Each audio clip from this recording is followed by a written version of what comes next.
What up, dudes? It's Gaz, and welcome back to the WARFRAME video. So today we're doing a prepare guide for the double resource weekend coming up on May 19th. We haven't had a double resource weekend for about a year, and my old video about going over the double resource weekend farming strats is still relatively accurate, but there has been a bunch of nerfs actually since then, so we're going to do a bit of an updated guide today. I'm still going to link that old video in the description. I'm also going to link videos to all the farming strategies for the missions we're discussing today. So if you're looking for that stuff, we got lots of guides on the channel for meta farming, a bunch of stuff. If you enjoy these types of videos, make sure you're subbed. We do daily Warframe video uploads, and we'll have lots of videos for the new Incarnons starting tomorrow. We'll do an Incarnon overview, weekly reset, and then we'll probably do the Miter or the Atomos by Monday morning. So be on the lookout for those, and also look up the community tab. I'll tell you what the new Incarnons do once I figure it all out. Alright, so double resource weekend is going to be starting on May 19th at 2 p.m. ET. It's ending on May 22nd at 1:59 ET. So you got a couple days for doubled up resources. And what that means, it should make sense just reading it off, but if it doesn't make any sense, there are two types of resource boosters in this game. There is a resource drop chance booster, which will increase the drop rate of rare resources, so think like Oracle cells. It will increase the drop rate of those dropping from an enemy, for example. But the one that this resource weekend is going to be is a double resource drop weekend. So it's going to double the number. So let's say you had an Oracle cell drop. Normally it's one Oracle cell during the double resource drop weekend with no other boosters applied, no other orange boosters, the resource ones. It would be two. So during that resource weekend, if you have a normal booster, this one, the orange one, it will be a 4 times resource weekend because the built-in event resource booster works with the one you can buy from the store. So think of it like that. It's not a double resource weekend, it's a 4 times double resource weekend if you got this. So make sure you get this. That's the first tip. Make sure you got one of these. I would say don't worry about the blue one. The blue one's not going to really do much here, but it can help with farming Vitus Essence, which is going to be the best farms during this weekend. We'll go over that as well. So first step, make sure you got your orange resource booster. You'll be getting big bang for your buck. Buy like a three-day one, and it will cover the entire double resource weekend. 40 plat, get 40 plat somehow by next week. You will definitely be happy you got that, guys. Okay, so number one thing, get your booster. Get one from the market. Another thing you should get, if you can, it's going to take a while, is get a Smita Kavat. The reason you want a Smita Kavat is because we're big into multiplication around here. We already bought the booster. We already are going to have the double resource weekend. The charm ability of Smita can give you another booster on top of all this stuff. So it's an RNG chance to happen, but if you've ever wondered, why do people talk about the Smita giving you double resources? It's the charm ability.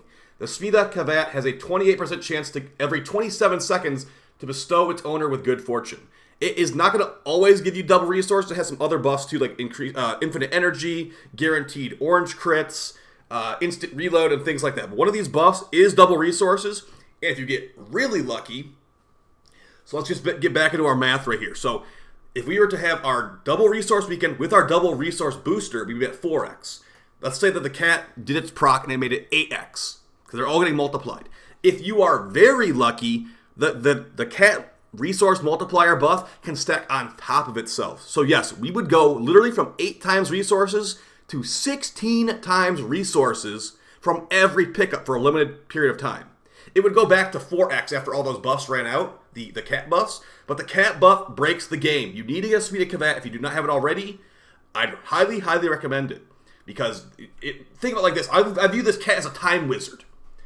If I'm potentially getting 4 times the resources, 16 times the resources, it's like me playing the game 4 times as fast, because a lot of the stuff in this game is bottlenecked and how long it's going to take, especially Steel Essence. So having a ability that gives you even more for the amount of time you're spending is like you playing the game faster than you possibly could. Alright, so we've gone over some of the loot gear. Now, we'll talk about some frames at the end too, but let's talk about what kind of missions you'd be going for here. So there's actually a good amount of missions I'm going to recommend. Now, some big things to remember is that now that Steel Essence has been bottlenecked on how much you can turn in per week to Teshin, you're probably going to want to get all your Steel Essence farming out of the way during this double resource weekend, so you don't have to bother with it ever again. And saying ever again might be a little bit over eager, but I'd say your top priorities for this weekend is if you have access to the Steel Path, do Steel Path Steel Essence farming. So that's to be one of your best bets. Right here we have a great fissure, a Steel Path, Requiem, Fissure, Kuva Survival. I'm going to link my Korra guide on how to do that in the description. But basically, this will drop Steel Essence. It will drop Kuva, which is affected by the booster. It will also drop Traces, obviously, because it's a fissure. This will be a great time to farm Traces. Traces are considered a resource as far as boosters are concerned. So what you can do during this weekend is open a bunch of relics. You'll be probably getting about like 60-ish. Depending on how many boosters you have, you'll probably be getting like 60 to 100 to 200 Traces from one relic open. It's going to let you rad relics really fast. See, I've only got 48. One relic open during the double resource week will probably be more than 48 Traces. So I'll be able to rad this Rhino relic in like 1 or 2 missions easily. So you could go through the weekend radding tons and tons of relics, which could be a great way to do it. Think of it like I said earlier. It's like you're a time wizard. You're playing the mission twice as fast because these resources are bottlenecked. Every time you open a relic, you get some Traces. That's the main way of getting Traces, opening relics. So it's like opening 2 relics at once, kind of. It's only as far as the Traces are concerned. You're not getting 2 relic rewards. You're getting more Traces from opening the relic. So your top 3 things from me is going to be Steel Essence farming, Vitus Essence farming, and Relic farming. We'll go over a couple little things as well that could be useful to you, but those are the big plat makers in this game. Those are the big Kuva makers in this game, and those are going to be the best late game farms to do. Now, I'm not going to go over the entire RB meta at all right now because it'll be too long. I will link that video in the description, but basically just spam AoE and then have as much ammo as possible for doing arbitrations. Now, we have some new stuff in the game. We have Duviri. Now, the thing is about Duviri and farming resources is that I actually have not put my Duviri resource farming guide, but the way you can do it is go on Duviri Experience, do normal path, and then when you click on the bounty, don't even do the actual bounty. Just go in there, fly your horse around, teleport around, pick up resources in the environment, and then get a decree. Once you get the decree, you can leave the mission and keep your resources. The double resource weekend should apply to the Duviri fishing parts, and also resource in the open world. It will not apply to Pathos clamps from the Oro Worm. It will not apply, it probably won't apply to Rune Marrow because I still have to bug fix that. So yes, if you want to make Rune Marrow apply with the resource booster, you didn't watch my previous video, either die on purpose with your frame and then revive and it will make Rune Marrow effective by booster, or pick up Rune Marrow as your operator in the circuit and the Undercroft and it will apply. So that would be 4 Rune Marrow per pickup if you have the booster like we were talking about and you're on the double resource weekend. As far as the Duviri experience resources, you'll be getting like 20 Drac Root per pickup, which you'll have hundreds and hundreds in no time. And hilariously, fishing will be so fast on here. You'll probably never need to go fishing again after like a half hour of split farming with other people fishing. So you'll be able to stock up on Duviri resources quite well, but it won't work on, like I said, it won't work on Pathos clamps. You'll still have to be grinding Oro Worms for like hours and hours and hours.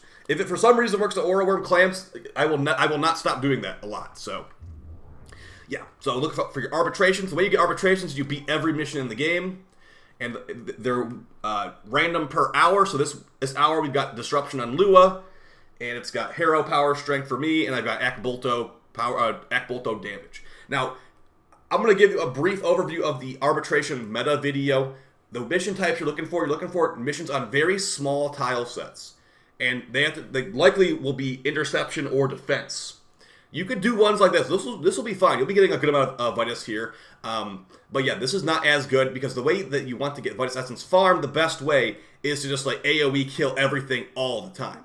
If you're focusing on killing a Demolist, that's not going to be you killing drones. You'll still be killing drones and it still can be fun. But yeah, for actual Vitus Essence meta farming, I don't think this one's going to be very good. Although it will be a decent time. So you're going to have your things like Kuva Floods and all that. They're probably not, if you have a Kuva Flood mobile defense, it's probably not worth your time. If this was a Kuva Flood capture, maybe it'd be worth it, because you also get Requiem Relics too. But yeah, the big 3 is going to be Steel Essence farming for whatever node you want to go for. I'd say if you have access to this this Steel Path Kuva Survival thing, definitely go for that, but it's not always available. That's going to be that'll be low on your priority list if you have like a really good arbitration, like Odin on Mercury. This is one of the best arbitration nodes in the game. It can pop up on this, but it's not like super common, obviously. And then Steel Essence farming, like I said, wherever you can. I'd say if you can farm it on that node, like I was talking about, that's great. But there's lots of other nodes too. And any endless, honestly, keep an eye out for endless fissures, like period. Any kind of endless fissure during the double resource weekend might be worth it. Because also remember, the longer you're in an endless Kuva survival, or rather an endless Steel Path fissure in general, the Acolytes start dropping more Steel Essence. You might think I'm making this up. I'm not making this up.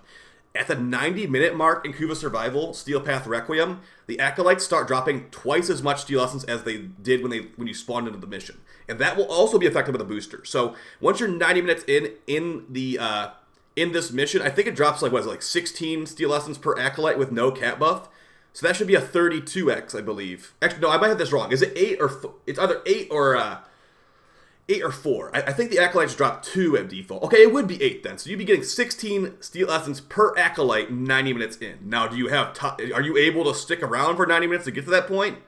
If you're in my squad, you better be. So, yeah, be on the lookout for doing endurance runs for this. Doing endurance runs for, I don't know, like an interception maybe. I don't know if I'd really do Gaia on Earth, but it could potentially be okay. And then do these arbitrations. The arbitration amount doesn't scale up over time. It just kill the drones as fast as possible. Additionally, a couple other little things you could go for here. You could go for fishing if you need to get any rep. Let's say like Plains of Eidolon rare fishing rep. That could be really good. Those fish are doubled up during this. Something that is not doubled up is mother tokens from bounties. I'd say probably hold off on doing bounties during the double resource weekend as they're not really affected very much by boosters. And they'll just be better things to do, honestly. If you need to farm nanospores for like energy pads or whatever, you can go to, I think it's this one, Infested Salvage. This can drop a good amount of, whatever it's called, nanospores here. I know people like to use those for building energy pads. There's also polymer bundles on Uranus. And yeah, pretty much every planet in the game has a decent farm. If you need to get Zeramon, like Entrati Lanthorns or whatever, I guess you could go to like one of these nodes to farm it out. But yeah, I'm going to just say go for the stuff that is bottlenecked and is also very valuable. That's going to be your best bet. Things like Kuva, things like Steel Essence, and things of that nature. Things that are not affected, guys. Remember, Endo is not affected by this. So maybe hold off on the Endo farms as well. Just do those big farms I was telling you about, and I will link those videos in the description. Hopefully this was helpful to you. Appreciate all the support. And yeah, real quick though, before we call it, frames that you could also use for farming if you don't have, this should be pretty obvious to most people, but Korra can be a really good farming frame with the Pilfering Strangledome Augment mod. Gives you extra loot when enemies die in your Strangledome. 65% extra loot. And then Necros, I think most people know what Necros does at this point. The Desecrate ability gives you extra loot, 54% chance to give you extra loot. An aura around him. So get those frames if you don't have them. Make sure you get the Smita Cadet if you don't have it. And yeah, I'll see you guys soon. Enjoy those other videos if you end up watching them, and I will see you with the weekly reset tomorrow. Let's hope that Boltor and Tomos is nasty, as I think it will be. Alright guys, take it easy. Peace.